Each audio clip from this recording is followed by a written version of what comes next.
Super Mario Kart was released in 1992 for the Super Nintendo Entertainment System.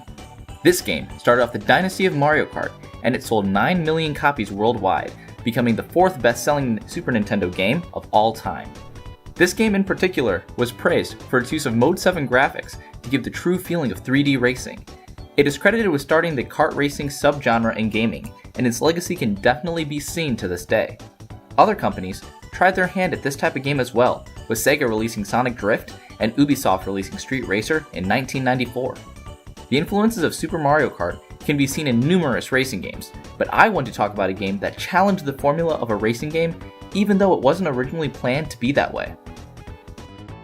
Hi everyone, it's Nick, back to talk about another topic that I love, and today, that's racing games. You probably know about how much I've adored every iteration of Mario Kart, but this time, the focus will be on the Nintendo 64's Diddy Kong Racing. I put this at third on my top 10 N64 games list, and my reasoning was the variety that the game had to offer when compared to Mario Kart 64, even though Mario Kart clearly had the tighter controls.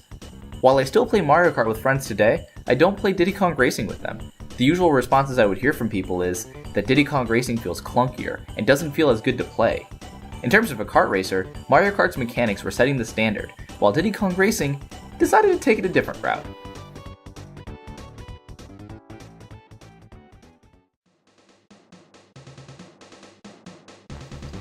Diddy Kong Racing's development started after Killer Instinct's 2 release as a real-time strategy game known as Wild Cartoon Kingdom. Not many RTS games were available for the Nintendo 64 around this time, with the earliest one being Command & Conquer in 1995. After some time, Wild Cartoon Kingdom eventually shifted to a racing game called Pro-Am 64. In this stage of development, Nintendo didn't have much of an influence. However, a new game called Banjo-Kazooie was delayed, and Rare thought it was a good idea to have a well-known IP to attract a wider audience. I'm guessing from that, you already know who they chose as their star. Diddy Kong Racing was released in 1997 and stands as the Nintendo 64's 8th best-selling game.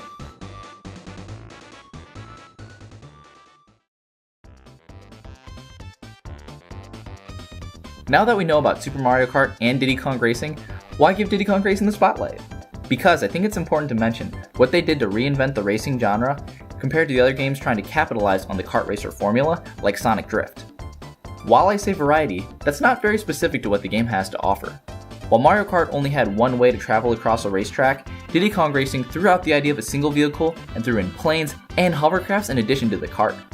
This isn't game-breaking by any today's standards, but remember that this is in the Nintendo 64's era. The idea of only using one vehicle in a racing game wasn't really new, with Mario Kart Racing on Land and Wave Race, released in 1996, being on water. But 3 different vehicles for the same track was crazy! It offered both replayability and customization in multiplayer matches. And that was only the start of how Diddy Kong Racing started to challenge the kart racers of the past. What's next to mention about Diddy Kong Racing? How about the 8 silver coin missions? Or how about the different battle levels once you find the key hidden in the mini hub worlds? Did I mention the unique themes that these areas had, the boss fights, and the inventive hub world with the hidden balloons? Or how they wrapped all of this up in an amazingly awesome single-player campaign? This is why this game is important to mention. Mario Kart 64 had amazing racetracks, new items, interesting characters, and a pretty cool battle mode. I personally loved being the bomb and just following people around the most. But Diddy Kong Racing said, screw that, we can do better. It saw that the single-player content was lacking, and they were going to show the game industry how to make it addictive.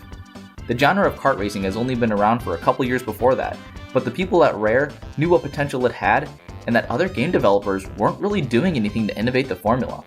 Placing first in every Grand Prix was a good start for a solo mode, but the Mario Kart team didn't really try to mix things up until the challenges and the boss fights that they put in Mario Kart DS.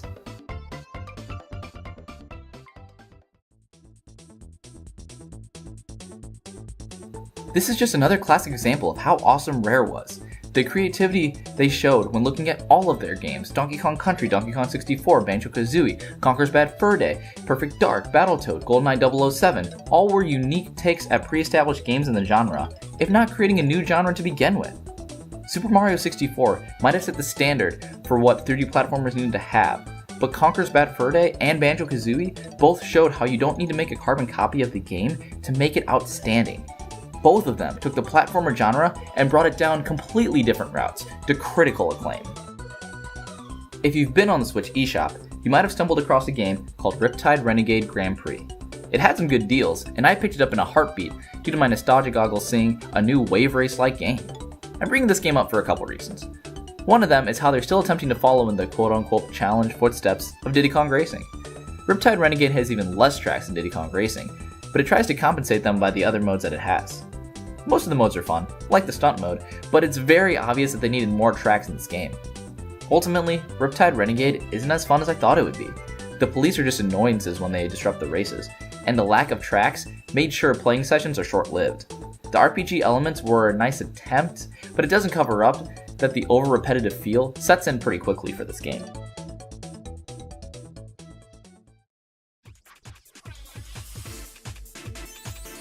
This is where I get controversial, and slightly defend one of the games I 100%ed as a kid.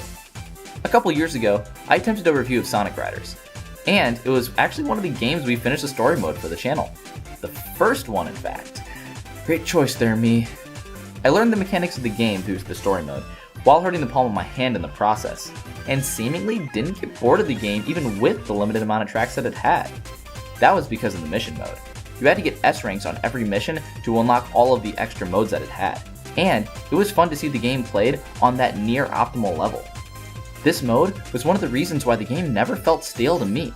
I'm not saying it's objectively a good game, because it's not, but I am placing an emphasis on unique ways to play if you give the player a limited amount of tracks to race on. Otherwise, people will lose interest fairly quickly.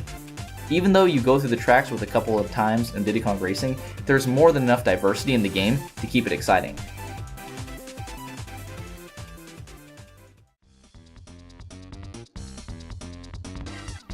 This isn't the only way the racing genre has gone though. The Forza Horizon Motorsport and Burnout games are examples of where racing games can go that don't follow the traditional kart racer formula. Burnout 3 is a personal favorite of mine too. You have your races, but the mode where you get to cause the most damage was the most fun to young me. If you are a gamer that goes for more realism in your games, this might be a better route for you to go in playing games of this genre. But that's not what I look for in a racing game. Mario Kart and Diddy Kong Racing go for a more cartoonish vibe, while Forza and the now extinct Burnout series go for more of a realistic graphical style that appeals to a different audience. Online multiplayer is more important than ever now. You can do these tracks 100 times, but they will get stale without some competition. Computer players can give you a start into loving the game, but it doesn't compare to racing against others. My first experience with this was with Mario Kart Wii, and I played the crap out of that online mode, both battle and versus races. Even though I was playing the same courses over and over, the repetitive feeling never came. This seems to be where most racing games are going there, and it's no surprise. The feel of racing others online and getting better through facing human racers will almost always beat facing the comms again and again.